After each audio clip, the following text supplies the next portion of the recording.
Yeah, so I guess what I'm saying is that I don't think the order is a valid order, and I don't think that the cause was shown. I don't think that the state met their burden of proof to plead with specificity, and that these charges just had my name thrown in front of them.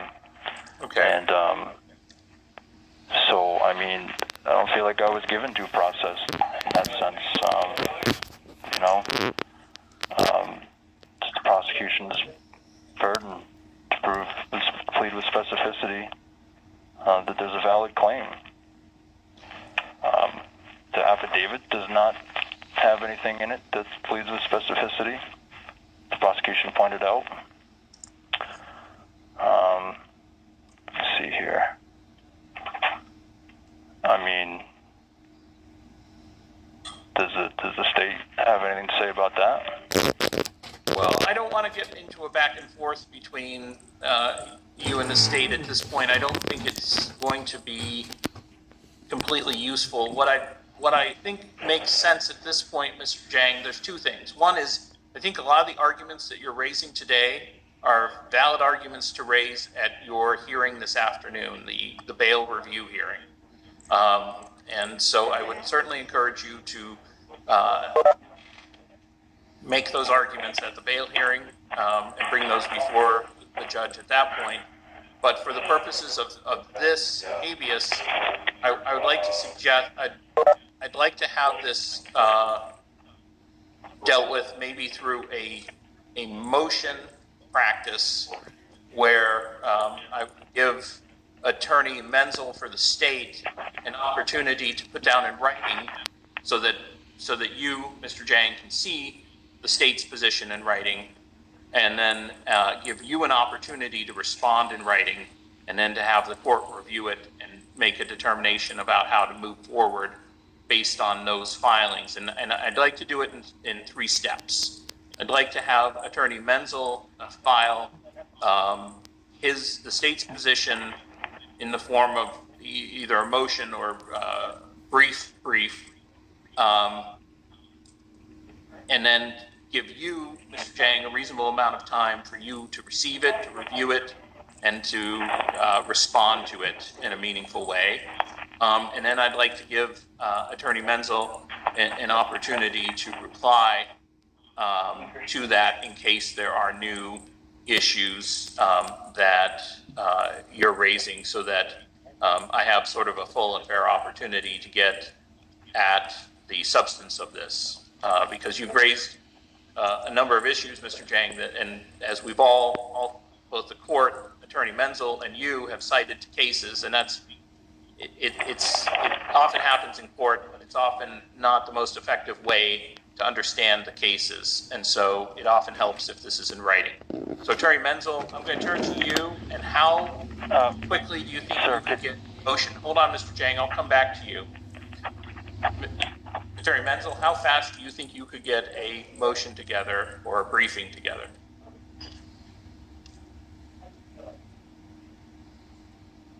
Uh, 2 weeks, Your Honor. 2 weeks? Yep.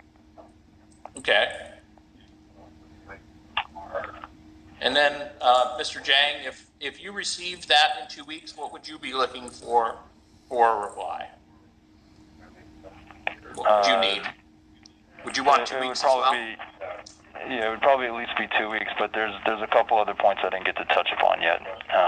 Stuff that I was hoping not to have to bring up. I was hoping you guys would consider letting me go here, that have to pertain to the validity of the order and the person executing the order. So I don't have any documents showing who has executed the order to detain me here.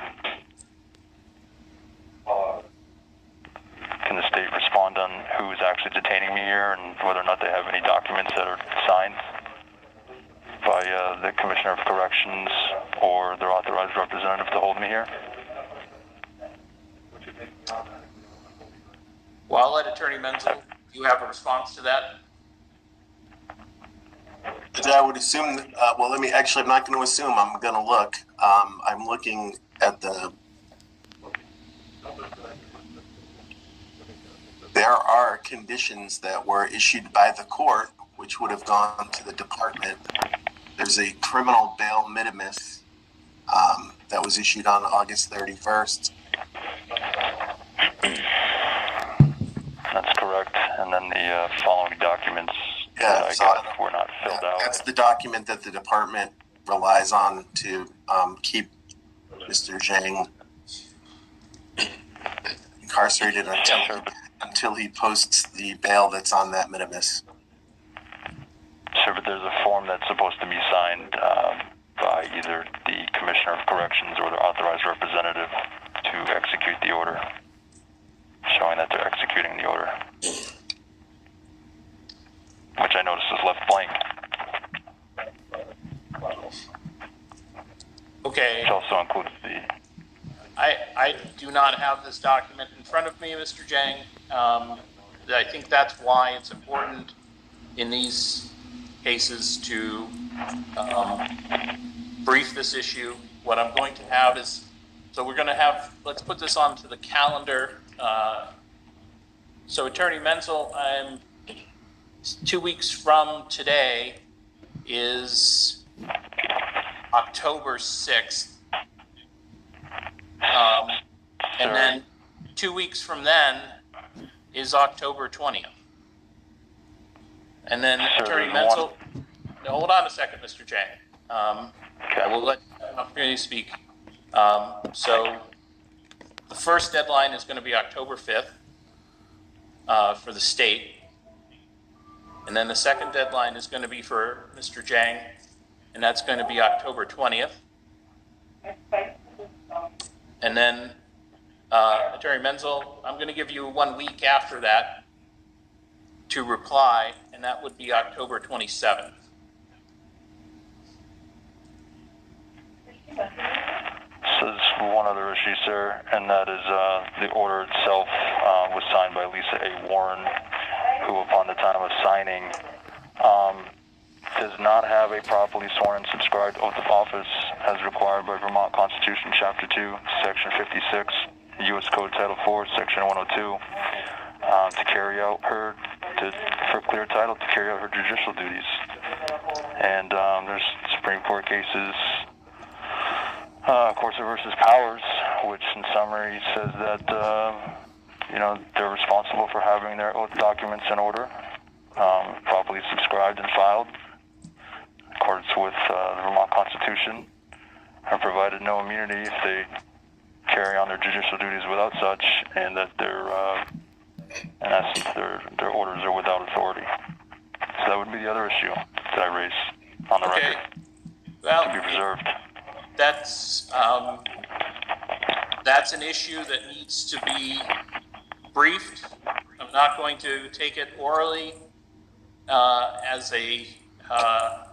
or I'm not going to make a decision on it on oral representations today. That is in the record too in the criminal court of the briefing. Okay, so we have a briefing schedule. October 5th for the state, October 20th for Mr. Zhang, October 27th for any reply from the state. The court will then review the briefs and will make a determination based on what the parties have submitted to the court.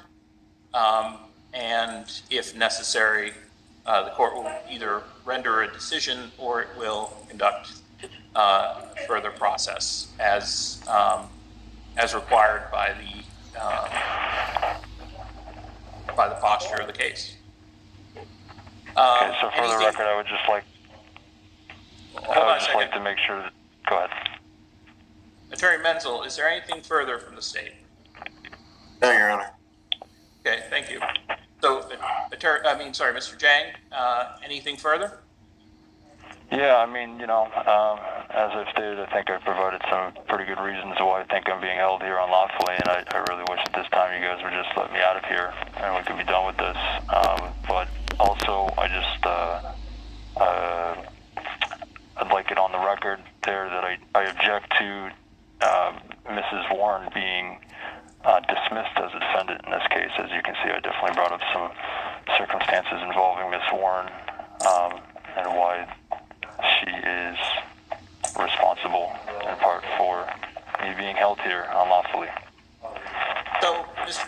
not granted any motion to dismiss yet, and I think it's only fair that we do this in writing. So the court's going to take that request by the state under advisement at this time. Nevertheless, we'll wait to see what the briefs do. You've made a number of allegations today, and the court looks forward to seeing what support you muster behind those. Again, this is a limited scope of review for the court, but it will take it seriously. Thanks for being patient with me. No problem. Good luck, and we'll wait to see what the parties submit. Okay? Hey, one more thing. Is there anything you can do about making sure I get access to the law library and proper access to the courts? As I said, I haven't even gotten to the law library yet. I've been here like 3 weeks. Again, defending myself. I cannot, as far as the law library is concerned, that is an internal Department of Corrections issue. If you want to raise that as an issue, the court will consider it. As far as access to the courts, you should have the ability to file, as you did with this original habeas complaint. And I would ask Attorney Menzel if you're aware of any limitation. Are you aware of any limitation on Mr. Jang's ability to file with the court through the normal process that people in the facility are given? I am not aware of that, Your Honor, and based on the documents that have been submitted with substantial references to case law and stuff, it seems that there is some ability to access legal resources. But I can check with the Director of Legal Education too, and just make sure that nothing untoward is going on. And it might just be an issue of being better understanding of how the process works to get access to the law library. So I can communicate. I'll coordinate with legal education and the caseworker to make sure that Mr. Gingues knows what the proper procedure is. Okay. I filled out the law library request for the direction of staff members in this facility, and I've been asking since day 2 for legal materials.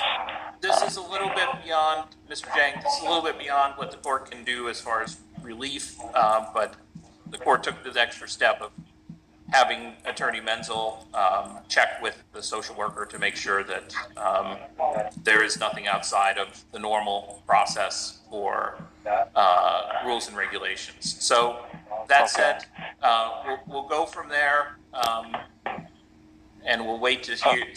Court will wait to see the briefing from the parties. One more thing, sir, just to let him know, he said he wasn't aware of any issues. So I did send letters to the court that went out on the 5th, and they just barely got filed like 2 days ago. So that's like a 15-day plus turnover. So that's definitely an issue there. Okay. Well, the court will wait to see the filings by the parties, and we'll give, obviously, there's some time built into the system, so if your filing is coming in late or delayed, whether that's because of the Department of Corrections or because of the Postal Service or whatever, the hiccup is, there's some extra time built into that process that will give you an opportunity, should act as a safety valve on that. So we'll go from there. Thank you very much, and we'll conclude this hearing now. Thank you, Your Honor. Thank you.